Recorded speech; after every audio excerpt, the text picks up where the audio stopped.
생텍쥐베리라고 하는 작가가 쓴 어린 왕자라고 하는 책이 있습니다. 그 책에 이런 내용의 글이 있습니다. 오후 4시에 네가 온다면 나는 3시부터 행복해지기 시작할 거야. 시간이 흐를수록 난 점점 더 행복해지겠지. 이런 그런 이야기입니다.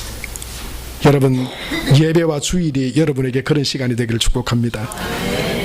예배가 기다려지고 주일이 점점 다가올수록 또 교회 가야 되나 이게 아니라 내가 하나님께 나아가서 예배하고 또 하나님이 주시는 은혜와 위로와 평강과 복을 누려야 되겠다라고 하는 그런 설렘이 이 생텍쥐베리의 글귀처럼 우리에게도 있게 되길 바랍니다. 온다고 하는 사실을 분명히 알기 때문에 4시에 오지만 3시부터 설렘이 있다고 하는 것이죠. 분명히 오니까. 언제 올지 모르면 설레는 기다림도 아마 줄어들지 모릅니다. 또 한 가지는 뭐냐면 오고 있는 약속한 그 대상이 내게 너무나 좋은 대상인 거예요. 사랑과 기쁨의 대상이기 때문에 그 기다림은 설렙니다. 그리고 기다리는 시간 자체가 행복해집니다. 시간이 점점 더 갈수록 그 설렘과 기쁨은 더해지는 것이죠. 누군가 무엇을 기다린다고 하는 것은 마음을 설레게 하고 기쁨을 줍니다. 우리는 지금 기독교 절기상으로 대림절이라고 하는 절기를 지나고 있습니다. 이 대림절은 성탄절 전 4주를 대림절로 지킵니다. 오늘은 그 3번째 주일이죠. 대림절은 기다림의 절기입니다. 그 손님을 기다린다고 하는 그런 뜻입니다. 공항이나 어떤 역에서 오기로 한 손님을 맞기 위해서 기다리는 바로 그런 이 땅에 오신 예수님을 기다리는 그런 절기가 대림절이라고 할 수 있습니다. 대림절에는 그래서 아주 좋은 우리가 기억할 만한 그런 뜻들이 있습니다. 그리고 기독교 우리 그리스도교의 절기상 대림절은 제일 첫 번째 절기입니다.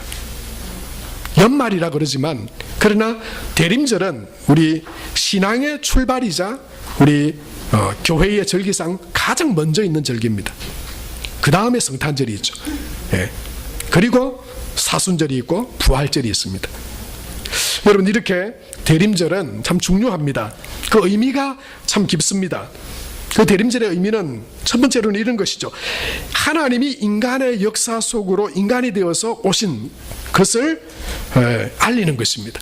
하나님이 인간이 되셨다. 인간이 되셔서 이 땅 가운데 오셨다. 그것이 대림절의 중요한 의미입니다. 또 한 가지는 이 땅에 오신 그 하나님의 아들 예수님을 환영하고 또한 영접하는 그런 마음의 자세로 이 절기를 지내는 것이 대림절의 의미라고 할 수 있습니다.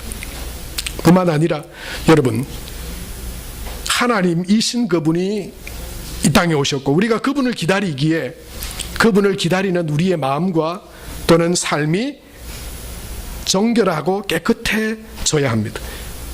우리의 마음을 살피고 또 우리 속에 있는 더러움들을 허물을 깨끗하게 회개하고 그 오시는 주님을 기다리는 절기가 대림절이죠.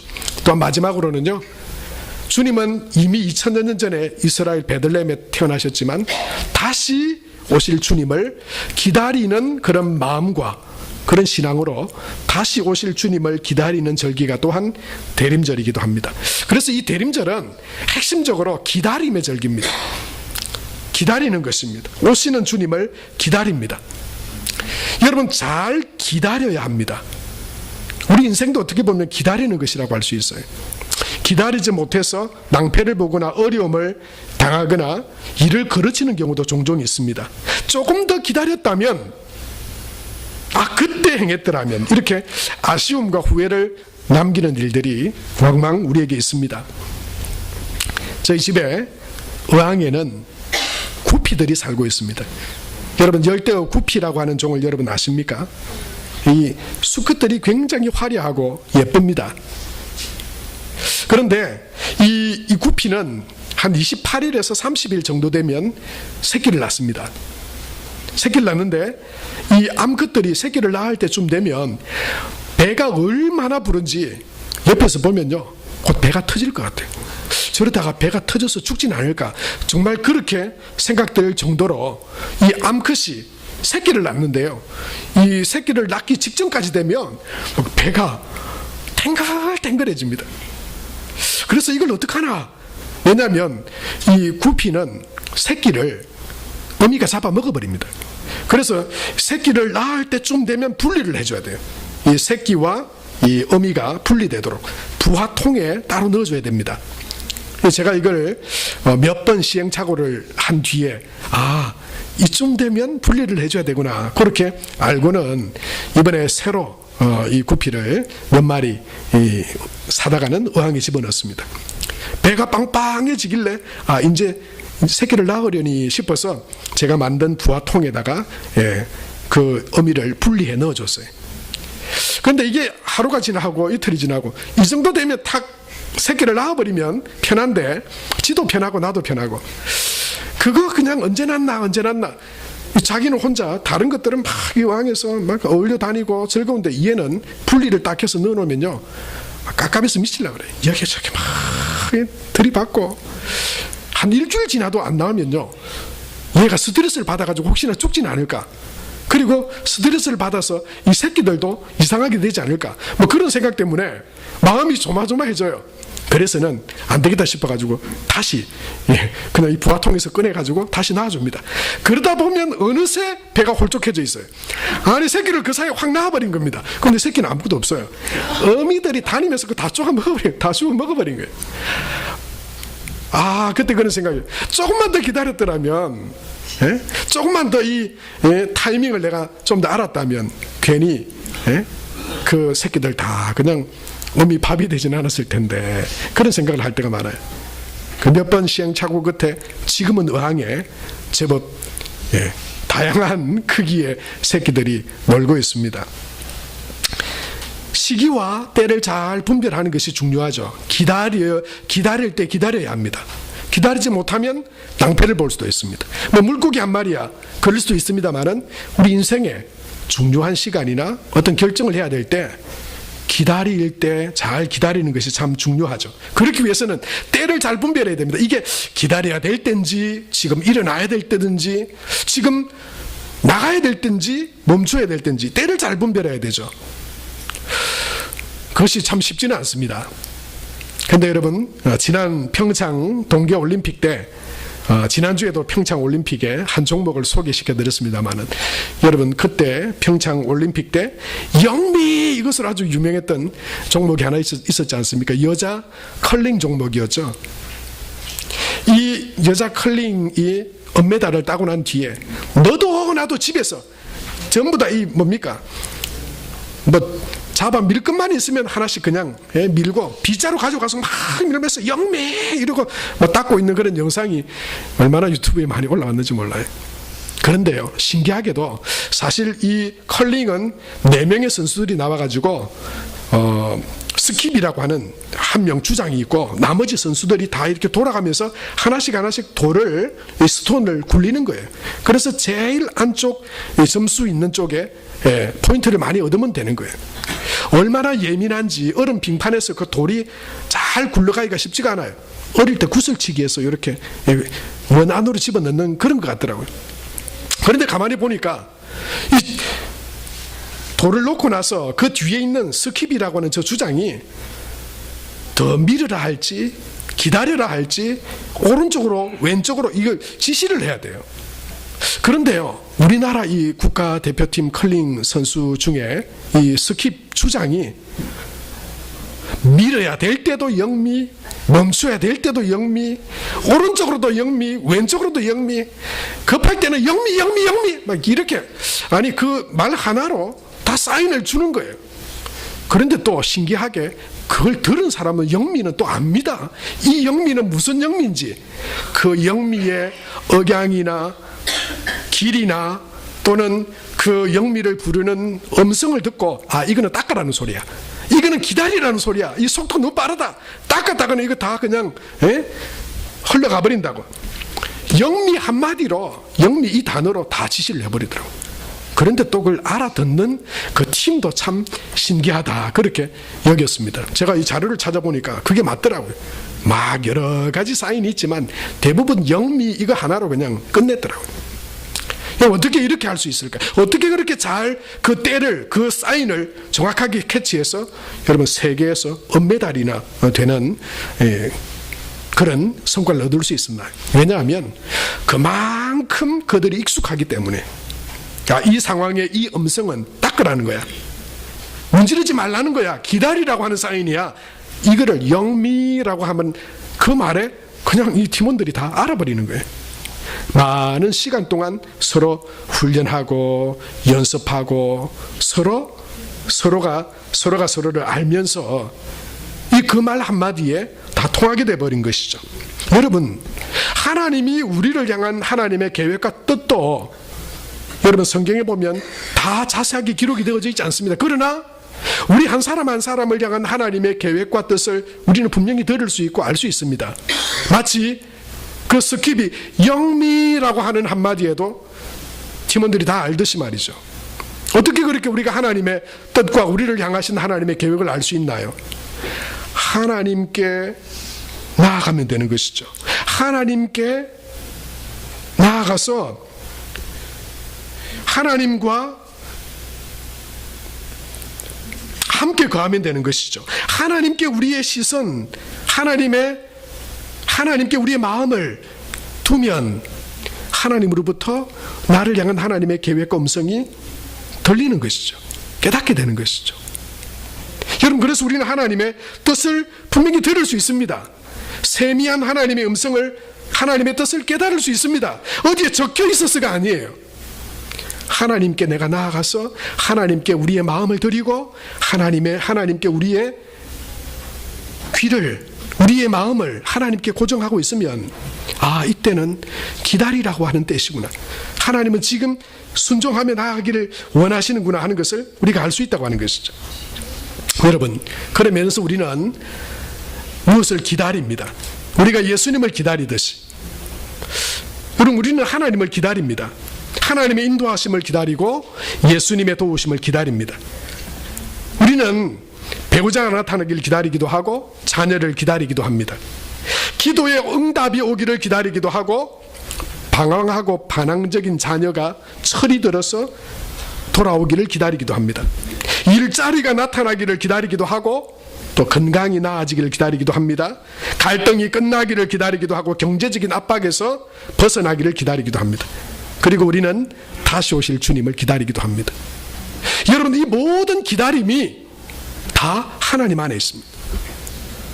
단순히 그냥 어떤 일이 아닙니다. 기다리는 것은 마치 우리를 향한 하나님의 계획의 일부와 같다라고 보여집니다. 그래서 기다리는 것은 허비가 아닙니다. 기다리는 것은 그 이후에 하나님의 계획과 하나님의 뜻을 따라 나아가는 삶입니다. 성경의 믿음의 사람들을 보면 모두 하나님을 기다렸던 사람들입니다. 다윗이 그랬고요. 그 광야 아둘람 굴에서 사울을 내가 죽일까 말까 결정하지 않았습니다. 하나님을 기다렸습니다. 하나님이 행하실 것을 기다렸어요. 하나님은 그를 위대한 왕으로 그를 높여주셨습니다. 감옥에서 요셉은 하나님을 기다렸습니다. 그러자 하나님께서 요셉을 애굽의 총리의 자리로 세우셔서 사용하시는 그런 쓰임을 받았습니다. 욥도, 아브라함도, 모세도, 감옥에 있었던 바울도, 예수님의 제자들도 다 믿음으로 주님을 기다림으로 인도하심을 받고 그리고 하나님의 그 능력과 은혜로 쓰임받았던 사람들입니다. 하나님도 예수님을 우리에게 보내주시기 위해서 기다리셨습니다. 왜냐하면 때가 이름에, 때가 참에 그렇게 말씀하셨거든요. 때가 있었다고 하는 게 뭡니까? 그 때를 준비하고 예정하고 기다리고 계셨다고 하는 것입니다. 때가 되자 하나님은 독생자 예수님을 우리 가운데 보내주셨습니다. 사랑하는 성도 여러분, 결혼도 직장도 세상의 모든 내가 기다리는 그 일들도 하나님 안에 있습니다. 그래서 우리는 하나님을 기다려야 합니다. 하나님의 음성을 들어야 합니다. 하나님의 뜻을 잘 발견해야 합니다. 그래서 하나님께 우리의 마음과 관심과 우리의 시선을 하나님께 고정해야 합니다. 그리고 세미한 하나님의 음성을 듣고 잘 기다릴 때 하나님께서 인도하시는 그 은혜와 하나님의 축복을 누리는 믿음의 삶을 살아갈 수 있을 줄로 믿습니다. 여러분, 잘못 기다리면 안 됩니다. 하나님이 아닌 다른 내 욕망과 내 뜻을 기다리다가는, 그것을 소망하다가는 자칫 낭패에 빠질 수 있습니다. 내가 원하는 것을 기다리는 것이 아닙니다. 그 모든 것들을 채우시는 하나님을 기다려야 합니다. 여러분, 얼마 전에 보이스피싱에 대한 그런 뉴스 보도가 있었습니다. 우리나라 어떤 시의 시장이 그만 속이고 거짓말하는 그 전화를 받고는, 문자를 받고는 무려 돈을 5억이나 보내버려서 지금 그게 이제 구설수가 되어서 좀 곤란하고 난처한 처지에 처하게 됐다고 하는 소식을 들었습니다. 여러분, 근데 그게 어떻게 시작이 됐는 줄 아세요? 한 통의 문자 때문이었어요. 권양숙입니다. 잘 지내시지요? 딸 비즈니스 문제로 곤란한 일이 생겼습니다. 5억 원이 급히 필요하니 빌려주시면 감사하겠습니다. 갚겠습니다. 여러분, 이 문자가 시장에게 왔어요. 그리고는 나름대로 점검도 했겠죠. 알아보려고도 했겠죠. 예, 속이려고 달려드는 사람이 들키려고 하겠습니까? 속이려고 하겠습니까? 근데 그 세상에 5억을 몇 차례 나누어서 보내줬어요. 알고 보니까 보이스피싱이었어요. 사기꾼이었어요. 여러분, 그 시장이 얼마나, 여러분, 도대체 얼마나 어리석은 사람이기에 한두 푼도 아니고 5억이나 되는 돈을 사기에 속았을까? 여러분, 왜 그랬는지 아세요? 그 사람이 소망하고 기다리는 것이 공천이었기 때문에. 예. 다시 한번 시장이 되려고 누군가의 도움을 기다리고 있었거든요. 찬스를 기다리고 있었거든요. 옳구나, 권양숙, 야, 그러면 거기에서 제대로 이 사람만 잡으면, 업으면 되겠다. 그리고는요, 거기다가 세상에 5억 원을 보내버린 거예요. 여러분, 예레미야 애가 4장 17절에 보면 하나님이 우리가 기다리고 바라보고 소망해야 될 대상이 누구인지, 무엇을 우리가 소망하고 기다리고 바라봐야 되는지 말씀하고 있는데요. 행여 누가 도와주려나 하고 눈이 빠지게 기다리다가 우리는 지쳤다. 구해주지도 못할 나라를 부질없이 기다리기만 하였다. 이게 무슨 말이냐면요, 이스라엘이 지금 망하게 되었는데, 바벨론에 의해서 망하게 되었는데 뭐만 기다리냐면 하나님을 기다리지 않고 애굽이 어떻게 우리를 도와주진 않을까, 애굽이 우리를 좀 살려주진 않을까, 거기만 눈이 빠지도록 기다린 거예요. 그런데 그게 아무것도 안 된 거예요. 아무리 하나님을 바라보고 하나님을 기다리라 해도 그게 지금 급한 게 아니고, 지금 나를 도와줄 수 있고 나를 만족시켜 줄 수 있는 건 저 애굽이야. 저 애굽 왕에게 가서 사정해야지. 그래서 그 군대를 보내줘야 우리가 살 수 있지. 하나님이 우리를 어떻게 살려줘? 하나님이 아닌 다른 세상과 사람을 의지한 것이죠. 눈이 빠지게 기다리다가 쫄딱 망하게 됐다. 여러분, 이게 사탄의 계략이에요. 달콤해 보이고 그것을 따라가면 성공해 보이고 만족해 보일 것 같지만요, 사탄은 우리의 모든 것들을 다 탈탈탈 털어버립니다. 그래서 우리가 의지하고 바라봐야 될 대상, 기다려야 될 대상은 세상에 그 누구도 아니고 하나님이에요. 시편 146편 3절에서 5절 말씀에 이렇게 기록이 되어져 있죠. 우리 같이 한번 읽겠습니다. 귀인들을 의지하지 말며 도울 힘이 없는 인생도 의지하지 말지니 그의 호흡이 끊어지면 흙으로 돌아가서 그날에 그의 생각이 소멸하리로다. 야곱의 하나님을 자기의 도움으로 삼으며 여호와 자기 하나님에게 자기의 소망을 두는 자는 복이 있도다. 여러분, 남편도 아내도 아버지도 어머니도 의지할 대상이 아니에요. 사랑할 대상이에요. 그들을 위해서 믿음으로 기도하고 그들이 하나님의 사람으로 온전하게 살아갈 수 있도록 여러분, 그 믿음 가운데 세워지게 하고 그것을 돕는 것보다 더 귀한 일은 없어요. 내가 해줄 수 없는 일조차도 하나님이 아버지가 되시고 하나님이 보호자가 되시면 하나님께서 인도해 주실 것이니까 말이죠. 사랑하는 성도 여러분, 저와 여러분이 기다리고 바라보아야 될 대상, 그 누군지를 정확하게 하시기 바랍니다. 그분은 하나님이세요. 왜 우리가 하나님을 바라봐야 됩니까? 예레미야 3장 25절에 이렇게 말씀하고 있죠. 같이 읽겠습니다. 무릇 기다리는 자에게나 구하는 영혼에게 여호와께서 선을 선하신 하나님이시기 때문에 우리는 하나님을 기다려야 돼요. 그분은 우리를 위해서 조금도 악하게 되기를 원하지 않으십니다. 그분은 선하신 하나님이세요. 그래서 우리는 하나님을 기다려야 합니다. 비록 지금 고단하고 힘들고 어려워도 하나님의 선하신 계획을 믿고 기다리고 주님 의지하면 그 선하심을 이루어 갈 줄로 믿습니다. 왜 우리가 하나님을 기다려야 합니까? 호세아 6장 3절 말씀해 보니까 이렇게 말씀하고 있습니다. 그러므로 우리가 여호와를 알자, 힘써 여호와를 알자. 그의 나타나시면 새벽 빛같이 어김없나니 비와 같이 땅을 적시는 늦은 비와 같이 우리에게 임하시리라 하시니라. 어김없이 임하시는 하나님이시니까 우리는 하나님을 기다려야 됩니다. 왜 우리가 하나님을 기다려야 됩니까? 마지막 하나의 여러분 흔들리지 않는 이유, 그것을 우리가 대라면 그 하나님이 저와 여러분을 사랑하시기 때문에, 그 천지와 우주 만물의 주관자 되시는 하나님이 나를 사랑하시고 우리를 사랑하시기 때문에, 그래서 우리는 하나님을 기다려야 합니다. 미치지 않습니다. 실패하지 않습니다. 그분이 모든 것의 모든 것 되시는 하나님이십니다. 하나님이 세상을 이처럼 사랑하사 독생자를 주셨으니 이는 저를 믿는 자마다 멸망하지 않고 영생을 얻게 하려 하심이라. 그 세상에, 성경은 세상이라고 우리가 눈으로 보지만 읽을 때는 나로 읽어야 돼요. 하나님이 나를 이처럼 사랑하사 독생자를 주셨으니, 나를 사랑하시는 하나님, 여러분 그분을 기다리는 저와 여러분 될 수 있게 되길 바랍니다. 여러분 어떻게 기다려야 됩니까?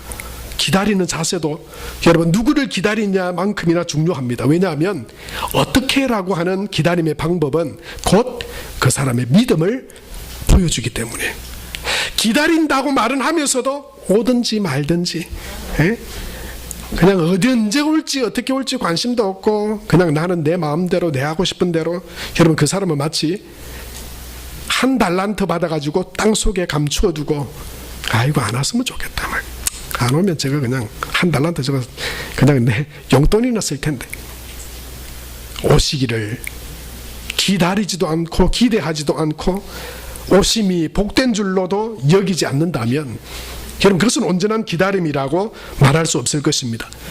어떻게 기다려야 합니까? 하나님은 믿음으로 기다리는 것입니다. 오늘 성경에 보니까 시므온이라고 하는 한 사람이 있습니다. 이 사람은 의롭고 경건하여 이스라엘의 위로를 기다리는 사람이에요. 기다리는 사람인데 뭘 기다리는 사람이냐면 이스라엘의 위로라고 하는 것은 곧 하나님이 약속하신 메시아 그리스도를 기다린다고 하는 것입니다. 그리스도를 기다렸어요. 그리고 26절에 보니까 이렇게 말씀하고 있습니다. 같이 봅니다. 그가 주의 그리스도를 보기 전에는 성령의 지시를 받았더니, 여러분 여기서 중요한 단어가 뭐냐면 성령의 지시를 받았다고 하는 거예요. 그것을 믿었다고 하는 거예요. 그냥 허황된 이야기가 아니라고 하는 것을 그는 믿었다고 하는 거예요. 하나님의 이 약속은 성령께서 주신 약속이고 내가 그것을 믿었어. 그래서 이 시몬이 어디에 있었습니까? 성전에 있었어요.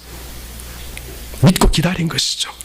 언제일지는 알지 못하지만 하나님께서 내가 그것을 보게 하리라고 약속하셨어요. 그래서 내가 믿음으로 기다려야지. 믿지 못했다면 성전에 더 이상 머물러 있지 않았을 거예요. 오시든지 말든지 그냥 이렇게 떠돌아다녔을 거예요. 관심도 없었을 거예요. 그러나 믿었기 때문에, 하나님을 믿었고 그 약속을 믿었기 때문에 그는 기다렸습니다. 성령의 지시를 받은 대로 기다린 것이죠. 여러분, 저와 여러분이 하나님을 기다리되 믿음으로 기다려야 합니다. 아닐 것 같고 안 될 것 같은 상황이었어도 우리의 믿음은 연약해지면 안 됩니다. 하박국 2장 3절 말씀에 이렇게 말씀하고 있죠. 이 묵시는 정한 때가 있나니 그 종말이 속히 이르겠고 결코 거짓되지 아니하리라. 비록 더딜지라도 기다리라. 지체되지 않고 반드시 응하리라. 선하시고 우리를 사랑하시고 또한 그 신실하신 하나님을 믿음으로, 여러분 그 믿음으로 잘 기다리는 성도들이 되시길 축복합니다. 이사야서 41장 10절 말씀에 보면 이런 약속의 말씀이 있습니다. 우리 같이 한번 읽겠습니다. 두려워하지 말라, 내가 너와 함께함이라. 놀라지 말라, 나는 내 하나님이 됨이라. 내가 너를 굳세게 하리라. 참으로 너를 도와주리라. 참으로 나의 의로운 오른손으로 너를 붙들리라. 이 말씀을 믿음으로 받아들인 사람에게 하나님의 약속의 말씀은 능력이 될 것입니다. 이 말씀 가운데 하나님께서 우리를 붙드실 것입니다. 도와주실 것입니다. 그러나 이 말씀을 믿지 않으면 아무런 능력도 없습니다. 상관없습니다. 그 성경의 말씀과 하나님의 약속과 나는 무관한 삶입니다. 자기 멋대로 살아가요. 그냥 세상의 절망과 세상의 어려움들이 있으면 거기에 그냥 넘어지고 자빠지고, 그건 믿는 사람이 아닙니다. 하나님을 기다리는 믿음의 모습이 아닙니다. 하나님께서 나를 붙들어 주신다 그랬지. 어떤 상황 가운데서 나를 지켜주신다 그랬지.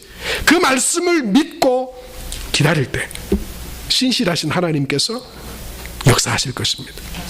신실하신 하나님이십니다. 히브리서 10장 23절에 보면 또 우리에게 약속하신 분은 신실하시니 우리는 흔들리지 말고 우리가 고백하는 그 소망을 굳게 지킵시다. 그렇게 말씀했어요. 사랑하는 성도 여러분, 믿음으로 기다리되 또한 그 기다림은 기도하며 기다리는 것입니다. 예수님이 탄생하신, 그 예수님이 이 땅 가운데 태어나신 그 누가복음 2장의 기사에 시므온이라고 하는 사람과 함께 한 여인이 등장합니다. 그 여인은 바로 선지자, 여선지자 안나라고 하는 선지자입니다.